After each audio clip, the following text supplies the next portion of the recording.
What's going on, guys? It's your boy back again with another video. And before we actually get started, I just want to tell you guys this is actually my second time filming this video. The first time I filmed the whole thing and my mic wasn't on. So there was no audio the whole time and I was so mad. So now we're going at attempt number 2. We're going to make this happen. We're going to do it right this time. So the book I'm currently reading is How to Win Friends and Influence People. I know I've talked about it before, but I want to do a specific video about a specific chapter in here that I actually kind of liked a lot. I've been reading it for, I don't really know how long. I've kind of been more focused on other things than reading right now, but I have things on a roll, I have things on schedule. So now I'm going to start putting more priority back into reading, which is what this is all about. So I want to read you guys some bars from a chapter that I found in here, and it is actually part 2, chapter 2, or part 2, section 2 of the chapter. I don't know, whatever you want to call it. It's structured weird. A simple way to make a good first impression. And it says, actions speak louder than words, and a smile says, I like you, you make me happy, I'm glad to see you. So basically saying that it doesn't matter what you say. If you have like a schmuck face, you know, it's not going to mean anything to the person. So smiling is a good way to make them feel warm, welcome, and happy as well. That is why dogs make such a good hit. They are so glad to see us that they jump out of their skins. That they almost jump out of their skins. So naturally we are glad to see them. The baby smile has the same effect. Which basically saying that something that is just pure joy and pure happiness, and it's obvious to the other person receiving or who it's towards, it makes them feel better and welcomed and loved and cared about. So he's talking about a psychologist at the University of Michigan. He says, people who smile tend to manage, teach, and sell more effectively, and to raise happier children. That's far more information in a smile than a frown.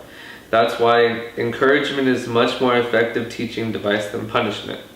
So the proof is in the pudding, in a sense, you know. The effect of a smile is powerful, even when it is unseen. So they have this story about telemarketers and all this and that, and he calls it phone power, which is, so like you were saying, like dogs and babies are excited to see you. So even when you answer the phone, like whether you're working at a store or a restaurant or something like that, you know, you answer the phone, answer it with enthusiasm and answer it with a smile and answer it because you're happy someone's calling, you know. Like when my clients call me, like I get excited. I'm like, hell yeah, what's up, dude? Like I answer the phone and I try to be as friendly as possible, even through the phone, you know.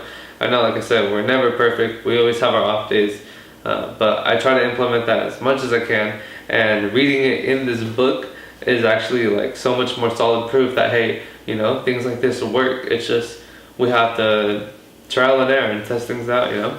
Or from another story, he talks about this other guy, and he asked them like, oh, why did you end up doing business with me, even though they didn't really talk about business. And he said, your voice sounded as if you were glad to hear from me. He's talking about the phone conversation. And then he goes on to say, people rarely succeed at anything unless they have fun doing it. So for me, like I love my job. I love interacting with my clients every day. A lot of them are my friends, so I just enjoy doing it. And then your voice sounded as if you were glad to hear from me. Like I said, the same thing when I answer the phone. I try to make them feel happy and like make them feel welcome, you know?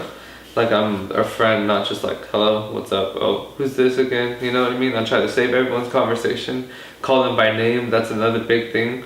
Calling people by their names. It's hard, but I'm working on memorizing names, and that's definitely on the list. You must have a good time meeting people if you expect them to have a good time meeting you.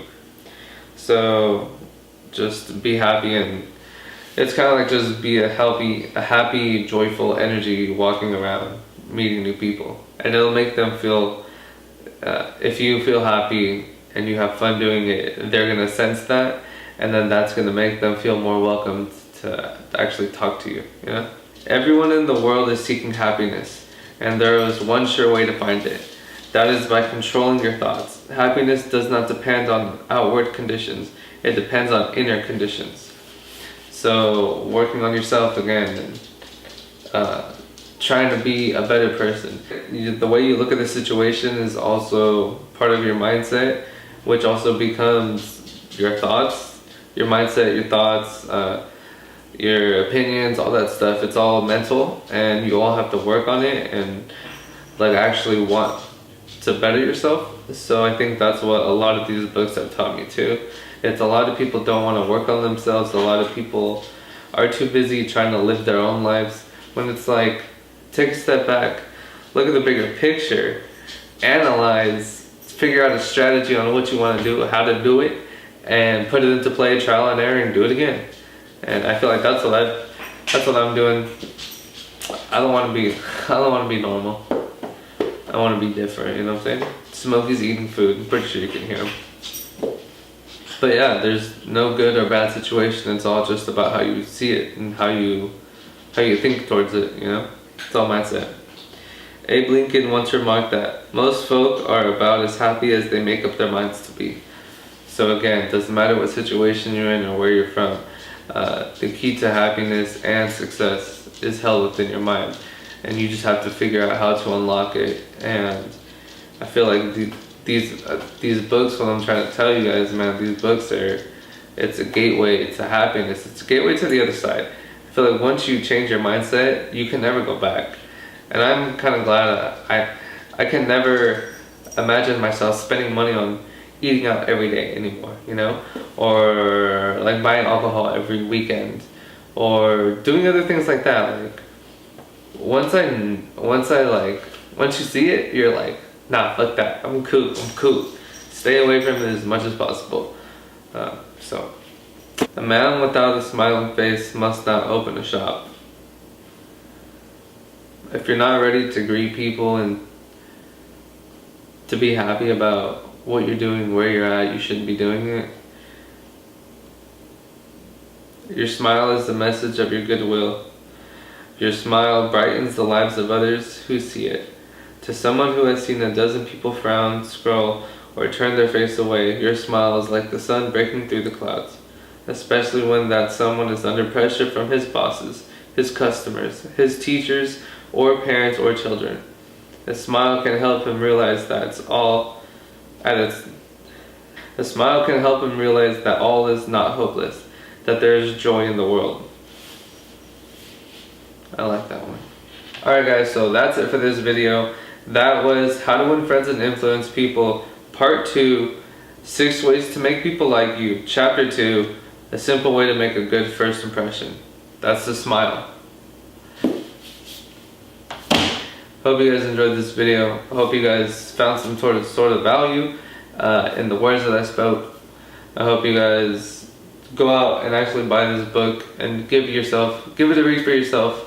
I'm not done with it. I'm about halfway done, but I think it's immensely changed my mindset. It's changed the way I think. It's changed the way I approach people, the way I talk.